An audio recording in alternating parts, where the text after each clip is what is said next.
오늘은 각 사람을 향한 하나님의 뜻이라는 제목으로 은혜를 나누려고 합니다. 하나님은 우리 각 사람을 향한 뜻을 가지고 계십니다. 특별히 하나님께서 우리를 구원해서 불러서 당신의 백성으로 삼으실 때 더 분명한 뜻을 가지고 계십니다. 오늘 본문 21절에서 하나님이 바울을 향하여 내가 너를 멀리 이방인에게 보내리라 이렇게 말씀하셨는데, 바울을 만나 주시고 바울을 구원하신 주님께서 이제 바울을 이방 땅에 복음 전도자로 보내려고 하는 그러한 말씀입니다. 이것은 사도 바울만을 향한 말씀이 아닙니다. 이 부분과 연관해서 우리가 반드시 알아야 할 게 있는데, 내가 구원받은 백성이 되었다면 나는 세상을 향하여 보냄받은 사명자가 되었다는 사실, 이것을 알아야 합니다.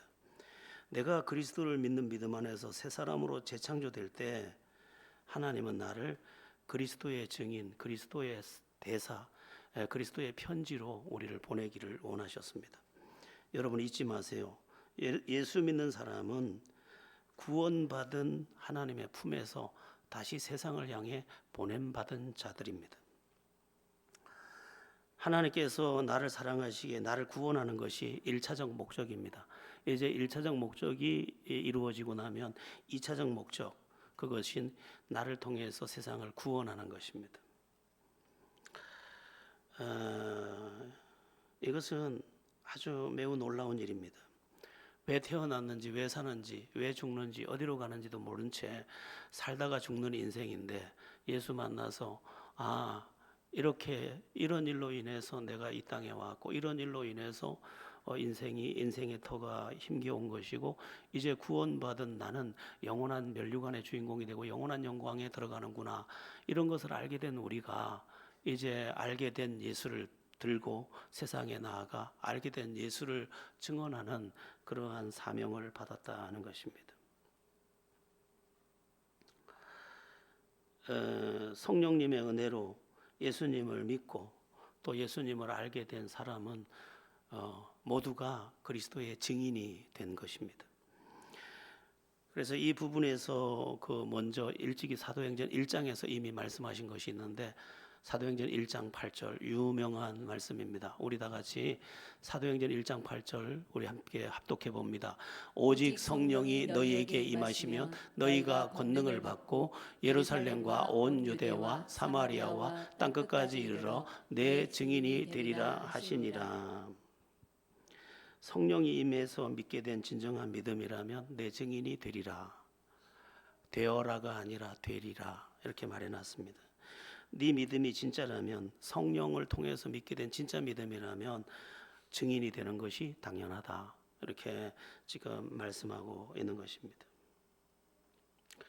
저와 우리 교회도 마찬가지입니다만은 오늘날의 교회가 가진 문제가 바로 이 부분이라는 생각이 들었습니다.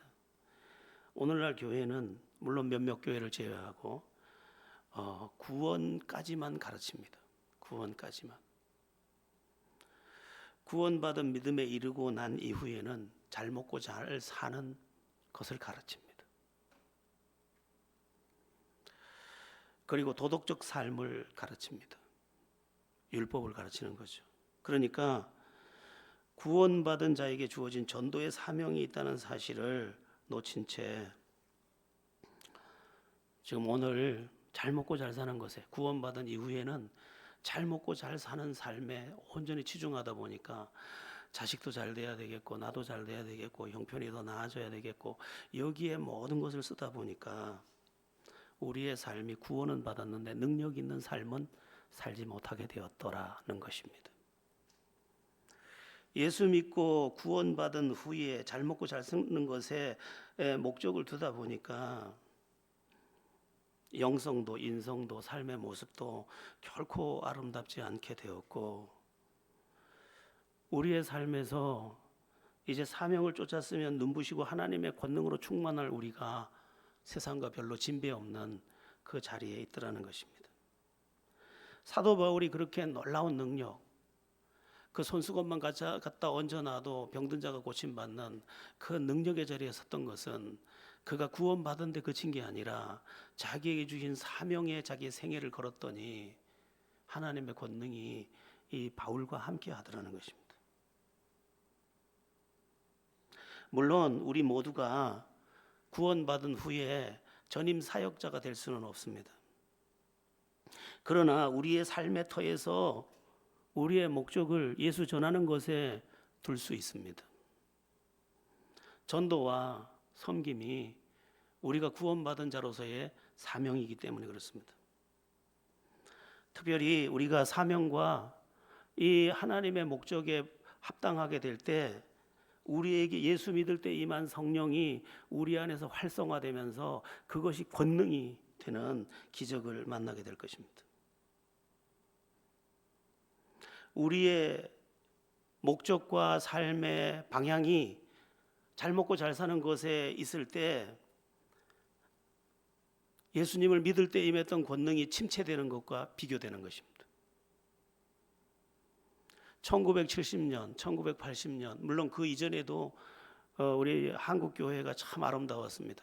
그런데 1970년, 1980년 이제 대학생 선교회를 중심해서 그리스도의 계절을 추구하던 그 시대에 사람들이 외쳤던 그 외침이 무엇이었냐?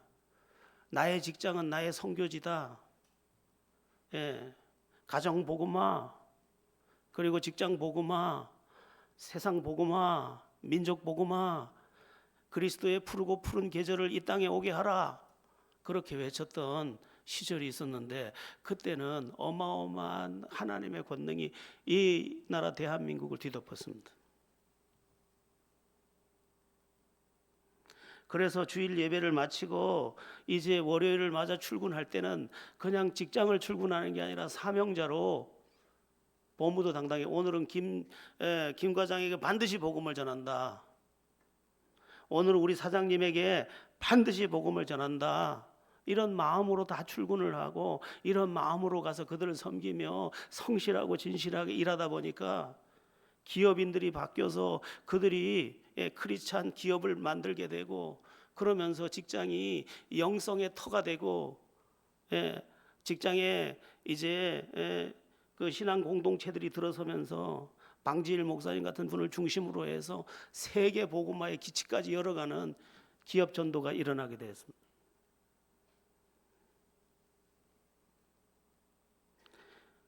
왜 하나님은 그때 권능으로 역사하셨을까? 그것이 하나님의 뜻이었기 때문입니다.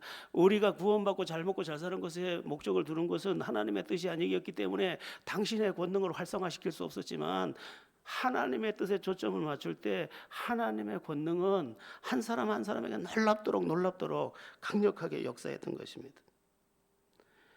고린도전서 10장 31절에 너희가 먹든지 마시든지 무엇을 하든지 다 하나님의 영광을 위해서 하라고 했는데 우리는 먹든지 마시든지 무엇을 하든지 다 내 육신을 위해서 하다 보니까 우리를 감동하는 성령이 상처를 받고 우리가 억압한 성령이 우리 안에서 역사하지 않으므로 우리는 세상의 염려와 세상의 근심, 세상의 모든 그 추악한 인간의 인간성을 가지고 오늘을 살아가고 있다는 것입니다. 그리고 잘 먹고 잘 사는 것에 목적을 두다 보니까 부작용이 생겼는데 하나님이 역사하지 않다 보니까 이제 하나님에 대해서 상처를 받고 하나님이 나를 사랑하지 않아. 어쩌면 하나님은 내 기도도 소용없다고 하실 거야. 그리고 하나님은 살아계시지 않는지도 몰라. 이렇게 치부하는 이름은 사대교회 성도들처럼 이름은 가졌지만 실상은 죽은 자가 되어 있는 이 시대의 모습이라고 할 수 있습니다.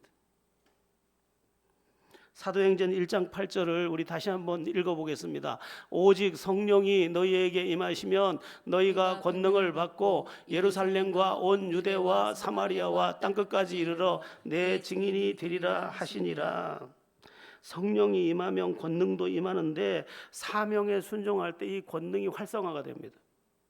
어떤 것이 활성화돼서 권능이 될까? 두 가지 부분에서 활성화가 일어나는데 이 두 가지 부분이 권능이라 할 수 있습니다. 첫 번째가 뭐냐? 믿음의 권능입니다. 여러분, 권능이 뭔지 아세요? 믿어지는 것이 권능입니다. 믿어지니까 맡길 수 있고, 믿어지니까 기도할 수 있고, 믿어지니까 담대할 수 있고, 믿어지니까 하나님 말씀에 순종할 수 있고, 그 믿음이 권능입니다. 그리고 믿고 구한 것은 받은 줄로 믿으라 했더니 그래서 믿고 기도하는 그 자리에서 기적도 같이 일어나고 안전병이가 일어나는 역사도 있더라는 것입니다. 오늘날 신앙인들의 문제가 무슨 문제냐? 뭐 여러 가지 이야기를 합니다. 그러나 진짜 문제는 뭐냐? 믿음의 문제입니다. 믿음이 없습니다.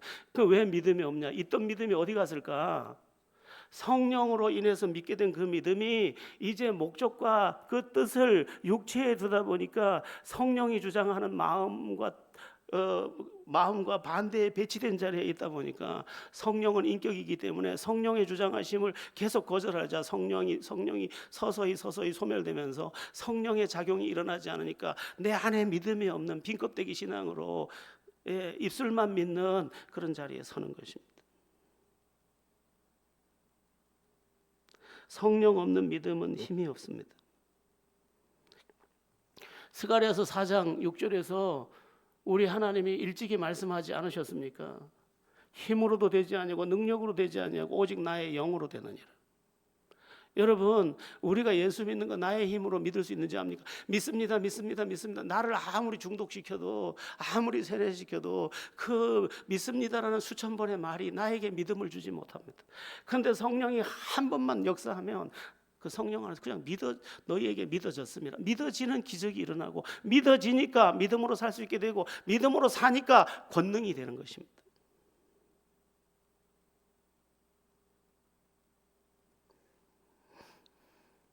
여러분, 이게 교회도 잘못 가르쳤고 우리도 잘못 배웠습니다.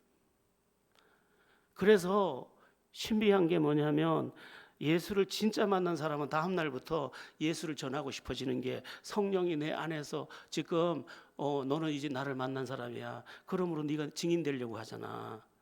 그것을 우리에게 증거했던 그 사건이 저 편에 있는 것입니다.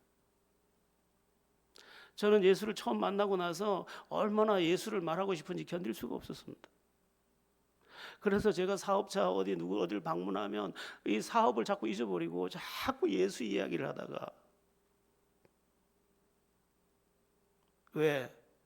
성령은 우리를 거듭나게 하는 순간 우리에게 권능을 주는데 믿음의 권능을 주고 믿음의 권능을 주면서 사명까지 딱 줘서 넌 증인이다. 넌 증인이야. 그런데 증인된 사명을 하나도 감당하려고 하지 않고 잘 먹고 잘 살려고만 몸부림치다 보니까 하나님에게도 상처받고 무능한 남편에게도 상처받고 못난 나에게도 상처받고 돌아가신 조상도 왜 이렇게 물려주지 못했나 해서 조상도 원망하고 그냥 지친 인생을 사는 거예요.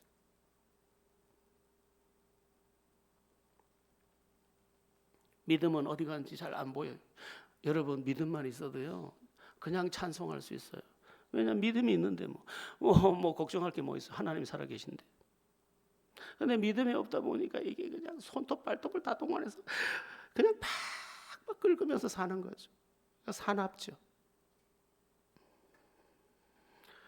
제가 권능을 두 가지로 설명할 수 있다고 했는데 또 한 가지가 뭐냐면 주님께 붙잡히는 것입니다. 우리의 권능이 뭐냐면 권능의 주님이 우리를 붙잡아 주는 것입니다. 붙잡아서 그분이 나에게 능력을 나타내는 것입니다.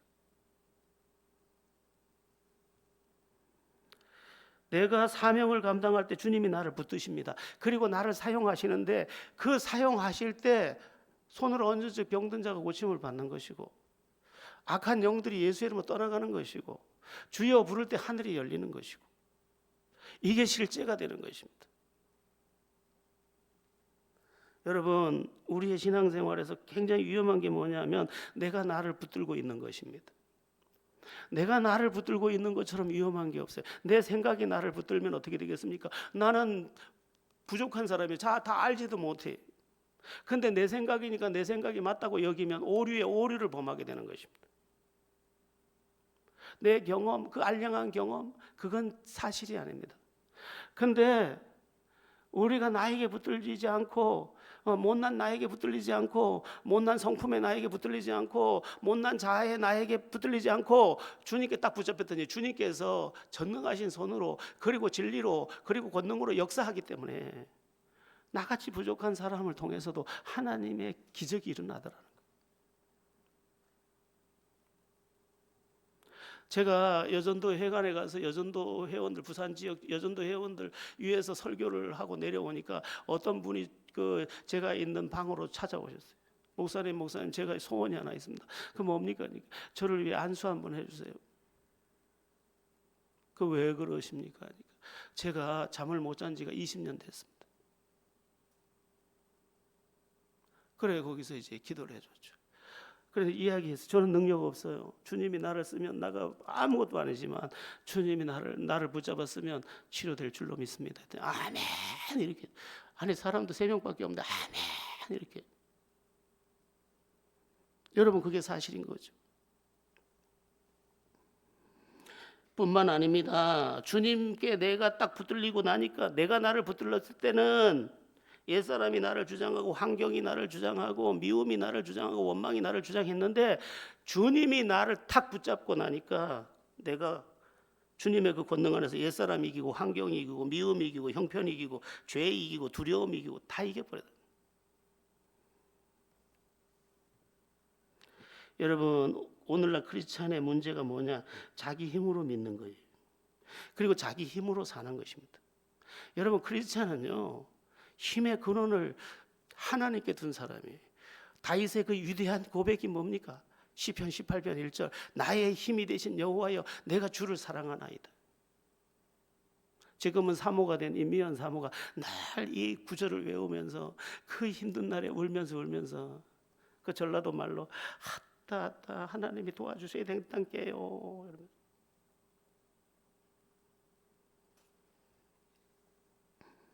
여러분에게 믿음이 있습니까? 그렇다면 여러분은 사명자입니다. 목적을 바꿔야 돼요. 하나님이 우리를 향해 말씀하신 뜻, 그 뜻에 붙들려야 돼요. 여러분 예수 믿은 지 얼마 됐습니까? 그러면 여러분 평생 동안 몇 명이나 전도해 봤습니까? 아니 누구에게 복음을 전하려고 나아가 보셨습니까?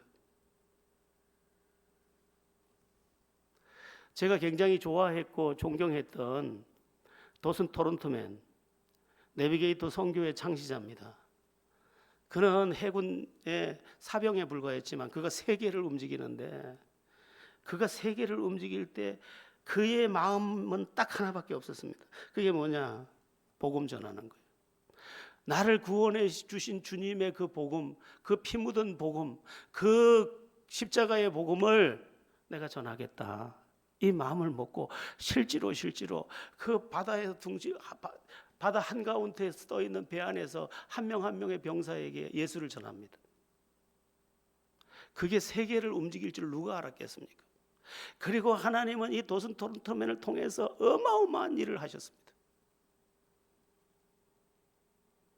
제가 그걸 읽고 그분을 만나고 제가 제 인생을 한번 걸어보고 싶었는데 그래서 저기 부산역 그 앞에 러브 텍사스라고 거기서 전도하고 밤이면 러시아 배, 중국 배 통역 데리고 올라가서 새벽 4시까지 복음 전하고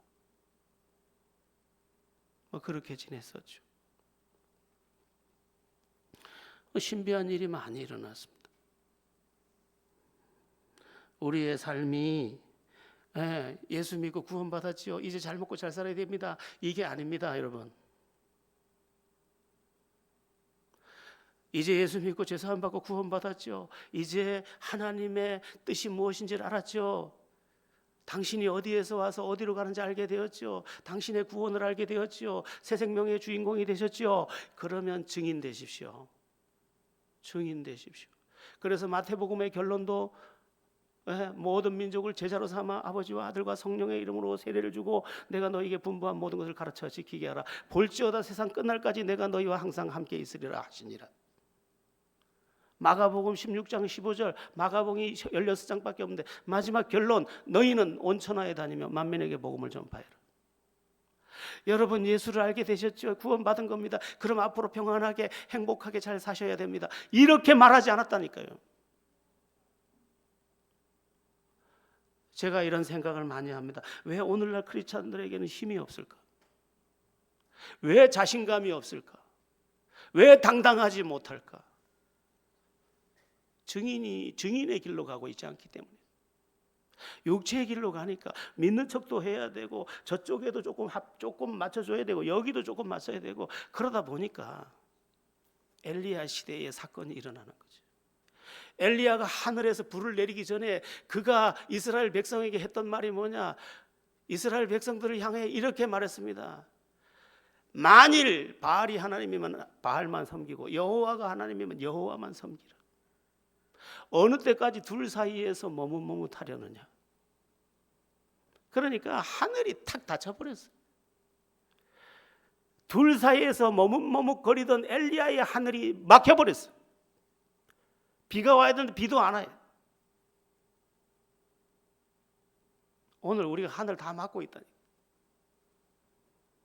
그러고는 막 믿는 척은 열심히 육체가 충만해가지고 막 화가 나가지고 막 코에 김이 나오고 막. 목적이 우리가 사도행전 1장을 시작할 때 너는 예루살렘을 떠나지 말고 내가 너에게 보낼 성령을 기다리라고 하셨고, 오순절날 기다리다가 성령 받고 성령 받은 이 초대교회 120명의 성도들이 성령을 받자마자 복음에 이제 폭발을 일으키면서 예루살렘, 유다, 사마리아 땅끝까지 가게 된 것입니다. 그래서 그 그리스도의 계절이 여기 한국 땅에까지 온 거죠. 그런데 우리는 막 이제 막 이게 그러니까 옛날에 축복의 복음 뭐 이런 게 큰 문제인 거예요. 예수 믿으면 잘 삽니다. 예수 믿으면 잘 됩니다. 이것만 가르쳐가지고 구원을 가르친 다음에 그래가지고 잘 된다 했는데 안 되니까 시험에 들어가지고 또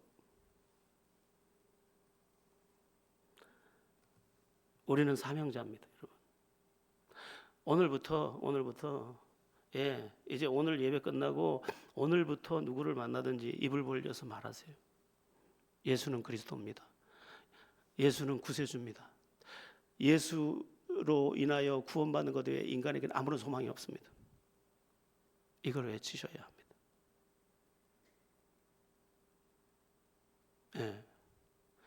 어떤 분이 자기 집에 아주 어려운 일이 있어서 이제 장례식이 났는데 그 장례식을 두고 계속 기도하는 거예요. 이제 내일 모레 장례를 치러야 되는데 기도 계속 하는 거예요. 왜? 장례식을 통해서 전도하려고. 봐봐라, 오빠도 그렇게 사업 잘하고 잘 살더니 저렇게 죽잖아. 우리 다 예수 믿어야 된다. 그 얘기를 하고 싶은데 이 성령이 또 역사해야 되니까 그걸 두고 기도를 금식을 하고 기도하고 장례를 치르고 나서 다 장례가 끝난 뒤에 다 활짝 웃으면서 까만 옷 입고 사진을 다 찍는 거지. 왜? 성령의 역사로 다 믿게 되고. 우리가 그런 뜨거움을 가져야 합니다. 자, 오늘 사도 바울의 오늘 나오는 이 본문은 바울 사도의 사도행전 22장에 나오는 마지막 간증입니다. 마지막 전도입니다. 26장에 한 번 더 나오긴 나옵니다만은 이 사도 바울은 로마 군병에게 지금 결박당해서 끌려가는 중인데 내가 말할 수 있느냐라고 물어서 말해보라고 하니까 여러분 하고 부영들이하고 히브리어로 전도하던 그 마지막 장면이 오늘 본문입니다. 우리가 뭐 5월 달을 이제 다른 설교를 하느라고 껑충 뛰어서 여기까지 왔습니다만은, 그래서 17절에서 21절에 보면 자신이 예수님을 전하는 이유에 대해서 이제 말을 합니다. 이방인들에게 자기가 복음을 전했던 이유에 대해서 17절부터 21절까지 해서 말하는데 우리 17절부터 21절 같이 한번 오늘 보면 합독해 봅니다. 후에 내가 예루살렘으로 돌아와서 성전에서 기도할 때 황홀한 중에 봄에 주께서 내게 말씀하시되 속히 예루살렘에서 나가라. 그들은 내가 내게 대하여 증언하는 말을 듣지 아니하리라 하시거늘 내가 말하기를 주님 내가 주를 믿는 사람들을 가두고 또 각 회당에서 때리고 또 주의 증인 스데반이 피를 흘릴 때에 내가 곁에 서서 찬송하고 그 죽이는 사람들의 옷을 지킨 줄 그들도 아나이다. 나더러 또 이르시되 떠나가라 내가 너를 멀리 이방인에게로 보내리라 하셨느니라. 이 말은 이런 말입니다. 아니 하나님께서 너는 이방인의 사도로 보냈다. 이방인 전도해라. 베드로에게는 유대인의 헬라인의 전도 할레파를 전도하라고 했고 자기에게는 이방인을 전도하라고 했는데 아닙니다, 아닙니다. 저기 예루살렘에 사는 사람들도 제 말을 다 들을 것입니다. 왠지 아십니까? 제가 박해자였지 않습니까? 그래서 스데반 죽을 때도 그의 옷을 지키고 있었고 많은 그리스도인들을 박해했는데 내가 다메섹으로 가다 예수님 만났다는 얘기하면 다 그 얘기를 듣고 믿게 될 겁니다. 그랬더니 하나님 하시는 말 아니라 네 말을 듣지 아니하리라. 너는 이방인의 사도로 내가 세웠다. 이 말씀을 지금 하고 있는 장면입니다. 하나님은 우리에게 특별히 보내실 곳이 있습니다. 각자 다릅니다. 우리 휘담이가 우리 정숙 집사님하고 새벽기도에 잠깐 왔더라고요. 지난 토요일에. 그래서 무슨 일인가 하고 이제 휘담이 불러가지고 이야기를 하다가 깜짝 놀랐어요. 휘담이가 은사가 하나가 있더라고요. 특별한 은사가 하나 있는데 그게 뭐냐면 얘기를 하다 저도 알았는데 중보기도의 은사가 있더라고요. 얘가 중보기도의 은사를 아예 받았더라고요. 중보기도의 은사를 받은 사람은 신비한 게 하나 있습니다. 그게 뭐냐면 내가 무엇을 위해 기도하면 그것이 이루어질 거라는 믿음이 내 안에 일차적으로 있고 그리고 기도할 그 대상들이 자꾸만 보입니다. 아니 그래가지고 이 휘담이가 예담이한테 늘 뭐라고 한대. 김정은을 놓고 기도해야 되는데 나 속상해 죽겠어. 니는 왜 기도 안 하냐. 그래서 내가 휘담아 예담이와 니는 은사가 달라. 내가 이렇게 이야기를 좀 했는데 아마 휘담이는 이제 중보기도를 통해서 복음의 역사를 이루어가야 할 겁니다. 그리고 보편적으로 준 은사를 통해서 사역하게 될 겁니다. 그런데 그 사역은 뭐냐? 복음을 위해서. 결국은 복음을 위해서. 그래서 제가 책을 한 권 주려고 아무리 찾아봐도 그 책이 없어요. 리즈 하일 중보기도 세계적인 사역자가 있는데 그걸 찾아보니까 아무리 찾아봐도 없어요. 여러분, 우리를 향한 하나님의 뜻이 있습니다. 그 뜻은 내가 어떤 섬김을 하든 어떤 기도를 하든 그걸 통해서 저 세상에 예수를 알지 못하는 사람을 구원하려는 것입니다. 여러분도 이 은사를 찾으셔서 여러분의 사역에서 하나님의 구원을 보기를 원합니다. 기도 중에 여기 나오는 부분에서 또 이런 말씀이 나옵니다. 17절에 보면 기도할 때에 황홀 중에라는 말이 나와요. 이 황홀 중에라는 말을 조금 여러분에게 해드리고 싶어요. 여러분 가끔은요 깊은 기도를 경험해야 합니다. 하나님의 운행하심의 그 자리에 한 번씩 들어가야 합니다. 그렇지 않고 상투적인 기도만 하다 보면 기도가 굉장히 드라이해집니다. 메말라서 기도가 재미가 없습니다. 그래서 기도에 자꾸 지치게 됩니다. 그런데 30분 기도하고 1시간 기도하고 2시간 기도하고 3시간 기도하다가 어느 날 성령에 완전히 붙잡혀서 들어가면 매일 샤워만 하다가 가서 사우나도 하고 온 땜때도 다 민 것처럼 새 영혼이 탁 일어나서 나옵니다. 그때 주님의 음성도 들을 수 있고 그때 주님이 주장하시는 그 마음에도 도착할 수 있습니다. 그 오늘날 기도가 너무 얕은 것은 매우 매우 안타까운 일입니다. 깊은 기도는 이런 특징도 갖고 있습니다. 30분 기도했는 줄 알았는데 일어나 보니까 점심때가 지났네. 영의 기도는 피곤하지가 않습니다.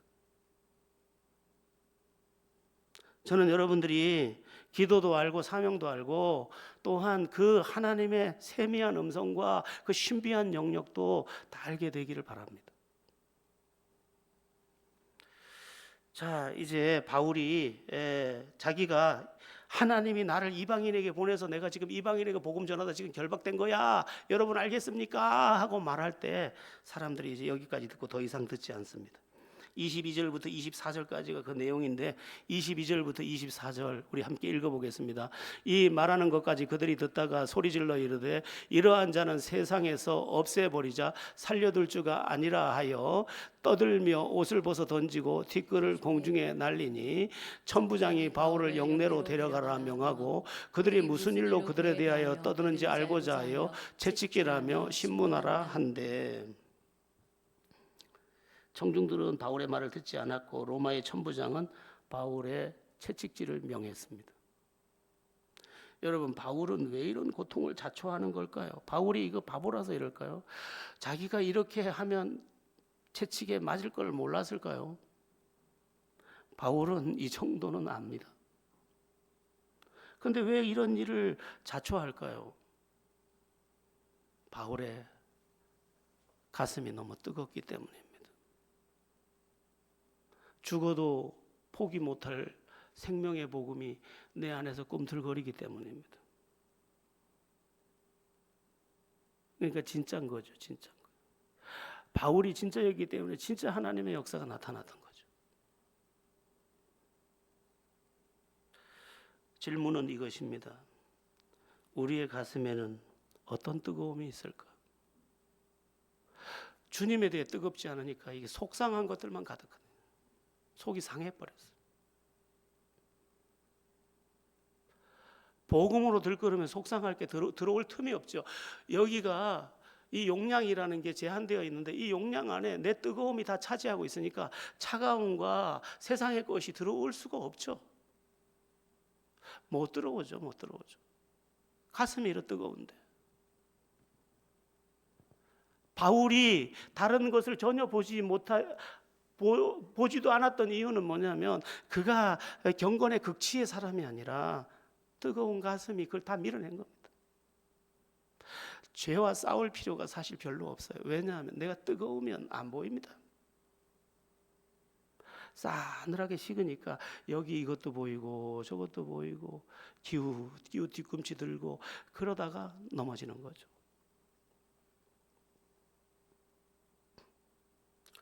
우리의 문제는 영적인 목적과 사명을 놓치거나 또는 하나님이 나에게 주신 그 명하심에 대해 깨닫지 못하는 심각한 문제가 있습니다. 그래서 어떤 부작용이 왔냐면 수십 년째 똑같아요.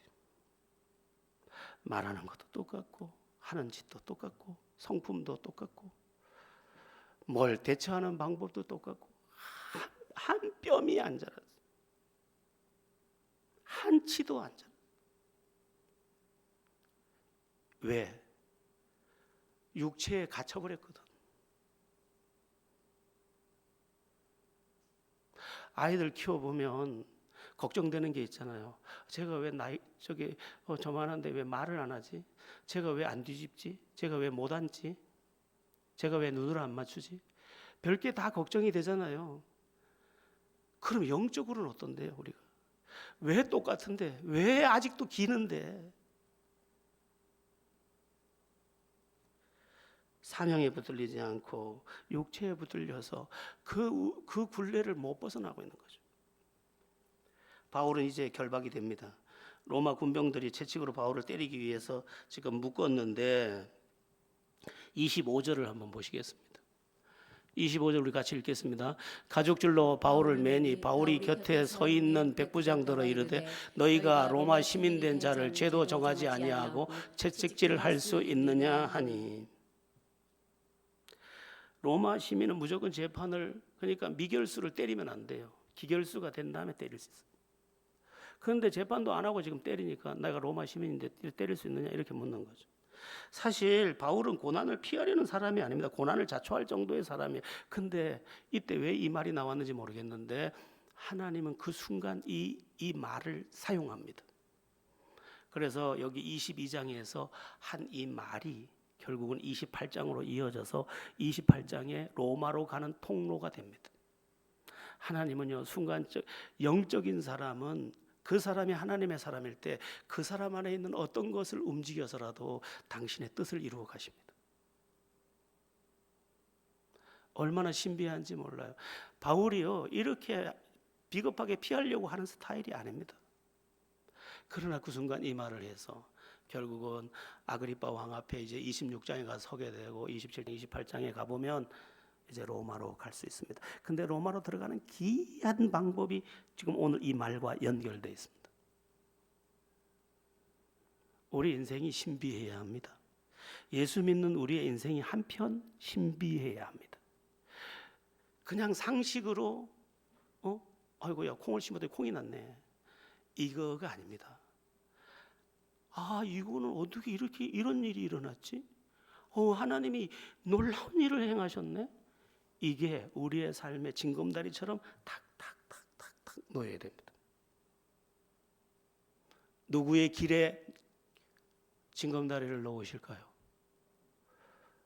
주님의 뜻을 따라 사명의 걸음을 걷는 그 사람 위에, 영어로 스텝 바이 스텝, 거기에 내가 발을 뗄 때 당신이 발을 받아서 옮기는 거죠. 걸음마를 이끌어가는 따뜻한 엄마처럼 우리는 상식에도 온전하지만 신비에도 들어갈 수 있는 사람입니다. 그래야 크리스찬이. 사람들이 너무너무 맹송맹송하고 너무 영의 감동이 없다 보니까 대하기가 참 불편해요. 이래 가끔 누구를 생각하면서 저 사람은 예수를 알까? 저 사람은 성령을 알까? 저 사람은 거듭났을까? 저 사람은 중심이 하나님께 있을까? 생각하게 됩니다.